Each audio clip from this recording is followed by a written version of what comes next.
Bueno, y siempre se habló del preservativo para evitar las enfermedades de transmisión sexual. Se habla de los anticonceptivos para el tema del acné, para tratamientos que no son anticonceptivos. Nosotros la invitamos a la doctora Barabale para preguntarle un poco todo esto, ¿no? Si en la primera relación sexual se puede quedar embarazada. Lucrecia, buenas noches, ¿cómo estás? ¿Cómo estás, Doris? Buenas noches. Bueno, ¿se puede quedar embarazada en una primera relación sexual? Sí, la respuesta es sí. Por eso la importancia de los métodos anticonceptivos que vamos a tratar. Claro, Ahora, hay muchísimos, ¿no? Porque si uno se pone a googlear, se pone a ver, hay muchísimos. Pero bueno, la especialista, la médica, es la que tiene que decidir en cada caso.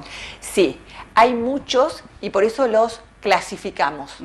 Podemos clasificarlos en si son hormonales o no hormonales, si son de corta duración o larga duración, si son reversibles o irreversibles. Sí.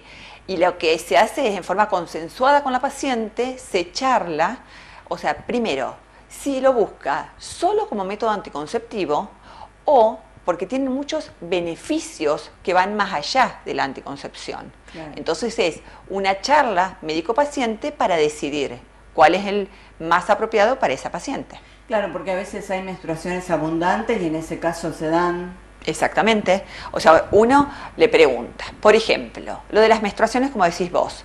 O sea, hay mujeres que nos consultan porque sangran mucho con la menstruación, o tienen menstruaciones dolorosas, Sí. o tienen menstruaciones que duran más de 7-8 días, menstruaciones abundantes, lo que nosotros llamamos sangrado menstrual abundante, o que tienen acné, o que tienen trastornos en el ciclo, por ahí no menstruan todos los meses, o mujeres en la perimenopausia, donde muchas veces los indicamos, una de las indicaciones es para la prevención ósea. Estos son los beneficios no contraceptivos de los anticonceptivos. Está. Cuando decís irreversibles, ¿eh? Bueno, porque justamente una de las formas de clasificar los anticonceptivos es si son reversibles o irreversibles. Sí. Y esto tiene que ver en cuanto a la fertilidad. Viste que por ahí está lo de, o sea, ¿producen infertilidad los anticonceptivos? No, o sea, los irreversibles sí, porque lo que es no retorna la fertilidad. ¿Y cuáles son estos métodos irreversibles? Son dos. En la mujer, la famosa ligadura tubaria o ligadura de trompas. Y en el caso del hombre, lo que se llama la vasectomía, que consiste en, así como en la ligadura, lo que hacemos es seccionar o cortar las trompas del útero. En el caso de la vasectomía, lo que secciona o lo que se corta son los conductos deferentes. Sí, ¿tenés idea si los hombres acceden a este tipo o les cuesta? Les cuesta, Dori. Sí. La verdad que les cuesta. ¿Por qué? Sobre todo porque otro de los mitos es si afecta lo que es la erección y la eyaculación. No afecta para nada. O sea, eso es importante, hacer hincapié en no van a tener ningún problema en cuanto al deseo sexual, en cuanto a la frecuencia, en cuanto a las condiciones. Y le hacen un gran favor a la mujer también. Totalmente. Nos cuidan. ¿Por qué? Justamente. Y aparte, así pueden, o sea, lo que hablamos es de vivir el sexo en forma... bueno, libre en el sentido de que no ese miedo de ¿quedo embarazada? ¿No quedo embarazada? ¿Qué otra de las cosas, viste cuando hablamos de la clasificación, Sí. otra de las cosas es importante, no solo que actúan como anticonceptivos, sino que previenen las enfermedades de transmisión sexual. Ah, sí. Y acá es importante, porque hablamos recién, hicimos hincapié de ¿quedo embarazada o no quedo embarazada? Sí. Sino, me cuido de estas enfermedades que se transmiten a través de las relaciones sexuales. Los únicos métodos que nos protegen son los famosos métodos de barrera, como ser el preservativo, tanto masculino como femenino. El femenino, ¿cómo lo usan las chicas? ¿O cuesta también? Cuesta. Cuesta porque tiene que ver también con el autoconocimiento de su aparato reproductor. La verdad que es más comúnmente aceptado lo que es el preservativo masculino. Claro. Uno a veces piensa hasta cuándo la mujer, bueno, ya adulta, que se le está retirando la menstruación, tiene que cuidarse? Hay varios trabajos en cuanto a esto, Dori, pero la idea es 50 años, se toma entre 50 y 55 años. Y también tiene que ver, los 50 años va a depender de su última menstruación. Si es una mujer que dejó de menstruar antes de los 50 años, se espera 2 años que continúe con el método anticonceptivo. Si dejó de menstruar después de los 50 años, con 1 año posterior a esto, o sea, su última menstruación, es suficiente el cuidado anticonceptivo.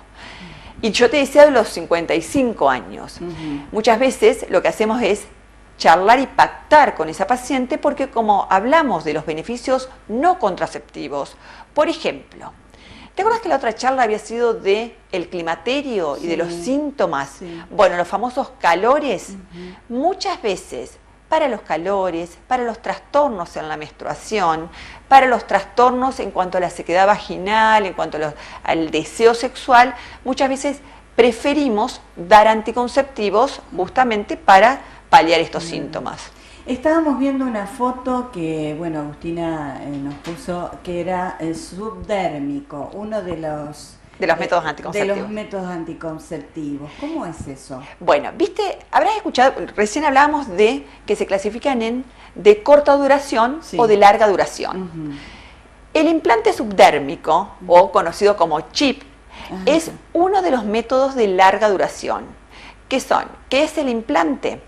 Es un dispositivo que mide aproximadamente 4 centímetros y que se coloca en el brazo en forma subdérmica. Dura 3 años, eso es, o sea, tiene ventajas y tiene desventajas. Las ventajas es, primero, es un método de larga duración, que dura 3 años, que se utiliza en pacientes jóvenes, o sea, cualquier edad se puede implementar, pero muchas veces, ¿viste esto de, una de las consultas frecuentes es, no quiero tomar las pastillas porque me olvido, o salgo y si tomo alcohol me olvido de tomarla? Entonces muchas veces los ginecólogos lo que hacemos es elegir esto, el implante subdérmico en estas pacientes donde vemos esta situación. Y en el tema del DIU, ¿hay distintas, no sé si decirte, calidades, tipos? Hay distintos tipos. Estos se llaman dispositivos intrauterinos o SIU, que son los que tienen cobre o los que tienen hormonas, y a su vez, dentro de las hormonas tienen distintas dosis de hormonas. Por eso, justamente vamos a elegir, de acuerdo a la situación, uno u otro. Bien.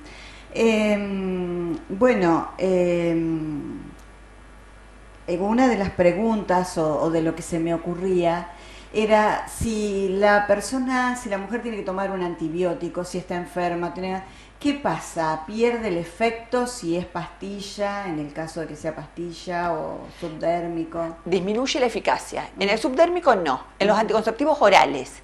Por eso es importante, siempre hacemos hincapié en cuáles son las situaciones que disminuyen la eficacia de un anticonceptivo oral. Lo que es cuadros de gastroenteritis, vómitos y diarrea, la toma de antibióticos o el olvido de la pastilla. Siempre las pastillas tienen un margen que puede variar entre 12 y 24 horas, pero eso va a depender del tipo de hormona que tenga el anticonceptivo. Y estas son las situaciones que disminuyen la eficacia de estos. ¿Y puede causar dolor de cabeza? Viste que están estos efectos indeseados que vos nombraste. Bueno, las cefaleas, sí, así como, o sea, ¿qué pueden producir? Pueden producir náuseas, pueden producir vómitos, dolor abdominal, cefaleas. Sí, es uno de los efectos indeseados que pueden provocar el anticonceptivo.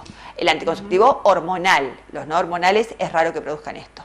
Y llegada a me engancho otra vez con el tema del climaterio y demás, la mujer que por allí que menstrua cada tanto tiempo, como vos decías.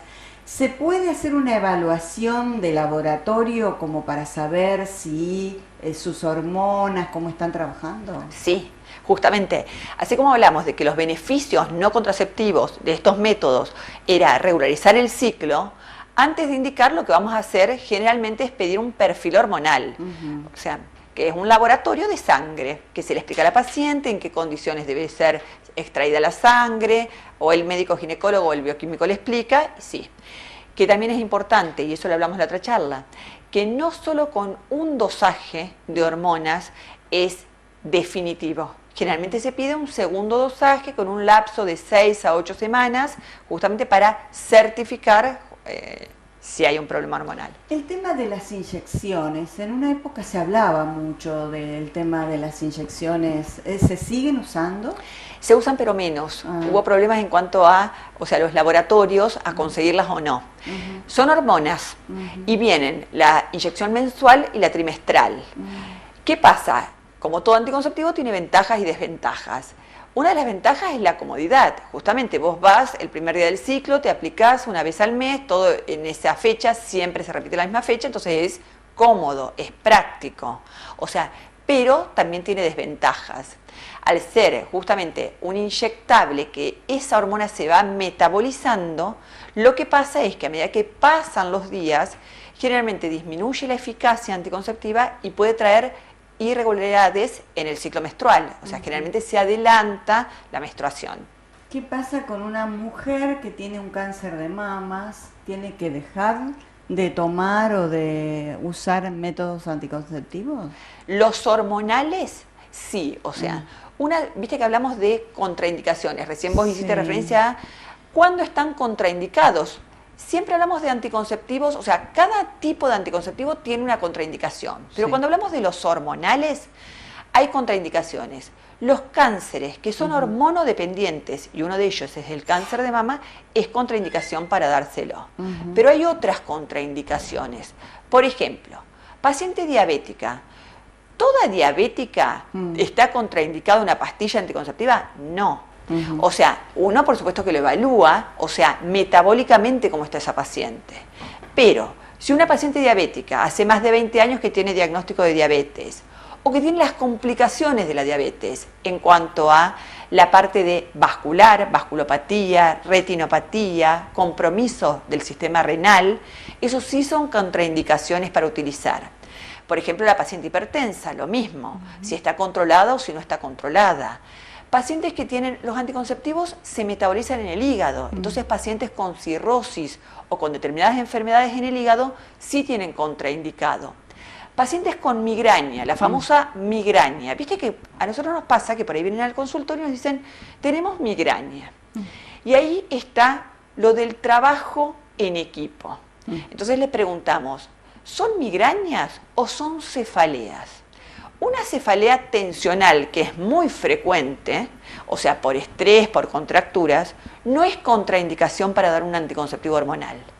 Dentro de las migrañas, que son otro tipo de dolores de cabeza, pulsátil, unilateral, tienen determinadas condiciones que lo evalúa el neurólogo, cuando tienen la famosa aura, migraña con aura, eso sí es contraindicación para dar un anticonceptivo hormonal. Migrañas sin aura, migrañas, en pacientes mayores o menores de 35 años, hay que evaluar qué tipo de migraña tiene para ver si tiene contraindicado o no el anticonceptivo oral. Y volviendo al DIU o al SIU, ¿cuánta duración tiene eso también? Bien, depende del que, viste que hablamos recién de que había de cobre y que había con hormonas. El de cobre dura entre 5 y 10 años. En cambio, los hormonales va a depender de la dosis que tenga, dura entre 3 y 5 años. Son muy cómodos, son muy eficaces y la idea es, lo colocas y te olvidas de lo que hablamos, de si tenés una gastroenteritis, si tenés vómitos, si tomaste alcohol, esas cosas con estos dispositivos no pasan. Por supuesto que hay que controlarlos. No es que uno se coloca el DIU y se olvida, no. Están justamente los controles que dependen, de cuándo se aplicó el DIU y eso, generalmente se empiezan, primero es semestral y después se hace una vez al año. Claro. Y para saber si se ha quedado sin hormonas ese DIU, ¿cómo se hace? ¿Cómo se sabe? ¿Por la duración? La duración. Tiene un vencimiento. Tiene un vencimiento. Por eso, justamente, por eso siempre decimos, bueno, a ver, este DIU dura 5 años, este DIU dura 3 o dura 10. Siempre le damos, viene un cartoncito con el DIU, entonces así la paciente lo guarda como su documento para saber fecha de vencimiento del método. Sí. Bueno, Lucrecia, estás trabajando en la clínica, en los consultorios Vélez Arfiel, ¿estás muy cómoda ahí? Muy cómoda, la verdad que muy cómoda, sí. ¿Te gusta tu lugar? Sí. Me encanta. Tu me consultorio. encanta mi consultorio y el equipo que me Sí, acompaña. sí. Y déjame saludar a Sí. Sonia y a Germán, que son los Eso. secretarios que valen oro. Justamente nuestra mano derecha son los secretarios. Claro. Y ellos, sí, la verdad que se pasan, la verdad que son excelentes. Estamos en Vélez Sarsfield 1921. Eso, Sí. qué importante. Bueno, ¿y qué días atendés, Lucrecia? Atiendo de lunes a jueves. Ajá. Lunes, martes y jueves a la mañana y miércoles a la tarde. Bien. Bueno, gracias por venir. Un feriado, te hemos hecho venir, ponerte linda, maquillarte. Le agradecemos a Lucy que te maquilló. La maquilladora personal. Seguro. Sí, totalmente. Para venir al programa. Así Un placer siempre. bueno, Siempre, Dori, un siempre placer. muy clara, muy específica, que eso es lo interesante para el televidente. Gracias, Lucrecia. A vos.